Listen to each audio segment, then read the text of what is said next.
Pretty much every NFL draft analyst ever has fallen in love with the big, strong quarterback that can run a 4.3 40-yard dash or throw the ball 85 yards down the field, break the tackles, make people miss an open space. And every one of those analysts has watched that quarterback fail miserably. Why?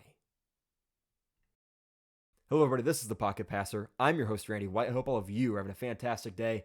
I know I am because we're talking football. Now let's get right into the video. Most casual NFL fans think that the most impressive and best plays that a quarterback makes are the ones that end up on the ESPN top 10 reels. Scrambling out of the pocket, rolling to their left, throwing the ball cross-body, 45 yards down the field on the money. Wow, incredible stuff. Not many people can do that. They yell, that guy's top 10. That guy's top 5.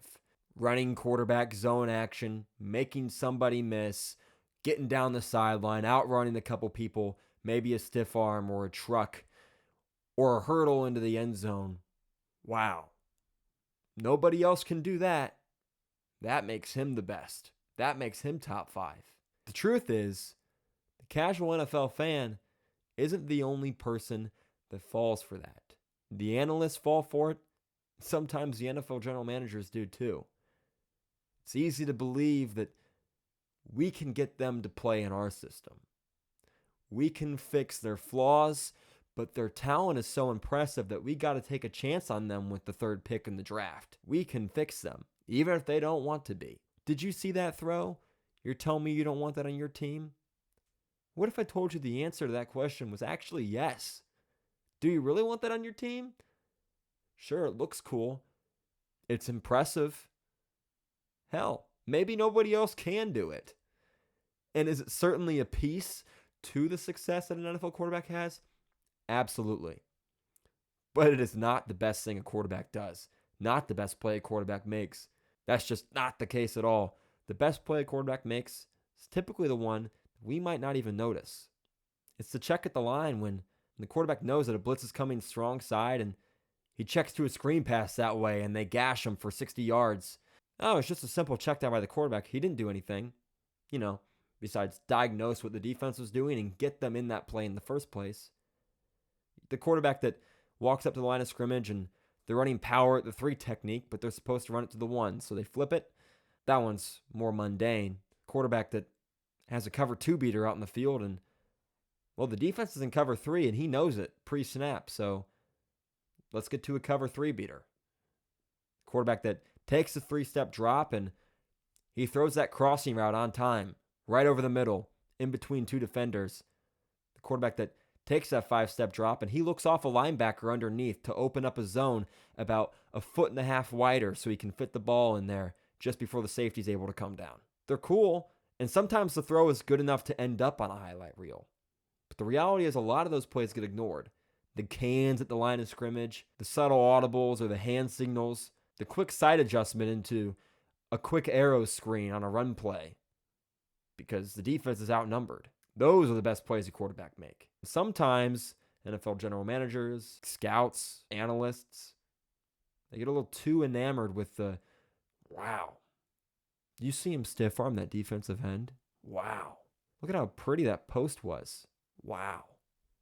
He's got a cannon, doesn't he? Look at him rip that ball in. Is it impressive? Would you like to have it? Sure. But the best quarterbacks, the ones that have long careers in the NFL, 15 years, the ones that take home a Lombardi trophy or an MVP trophy or many MVP trophies, those guys, they learn to play the mental side of the game more than anything. And the reality is that a lot of those guys that get picked high, they've always been good. They've always been great. They didn't have to watch film in high school. They just said set, go, and ran around, and it worked because they were a better athlete than the kids that lined up on the other side from them. They were a better athlete than any of the kids on their own team. So the coach said, let them do it. It'll work.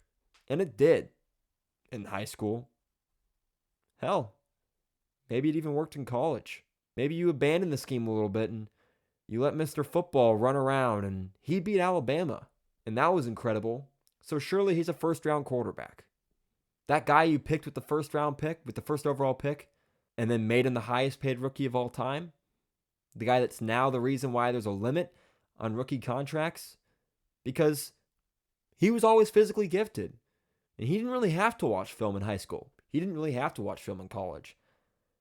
But he got to the NFL, and suddenly, all of those guys that were once-in-a-lifetime talents at their hometown, or maybe even in their university, well, that's everybody in the NFL.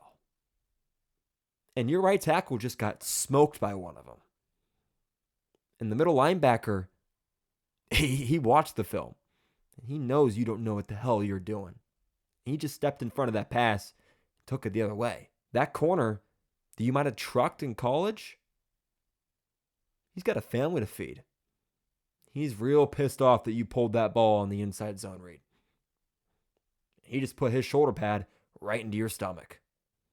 There's a lot that goes into playing football at the highest level. And some of those quarterbacks don't work because stuff was real easy early on, and they never learned what it meant for it to be truly difficult and what it meant to push through that true difficulty till it was way too late. Playing quarterback is really, really hard. And being committed to watching film and being just as mentally prepared as you are physically prepared for your competition each and every week, that's really, really hard.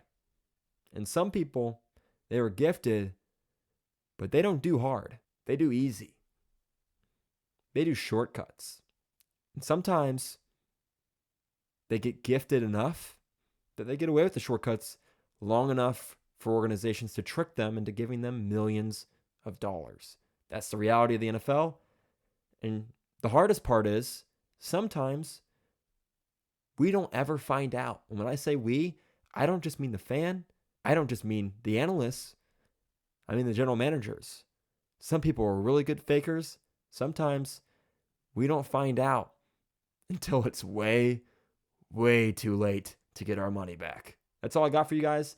Thank you so much for watching this video. If you liked this video, consider leaving a like and subscribing if you'd like to see more videos from this channel. I appreciate each and every one of you. Peace.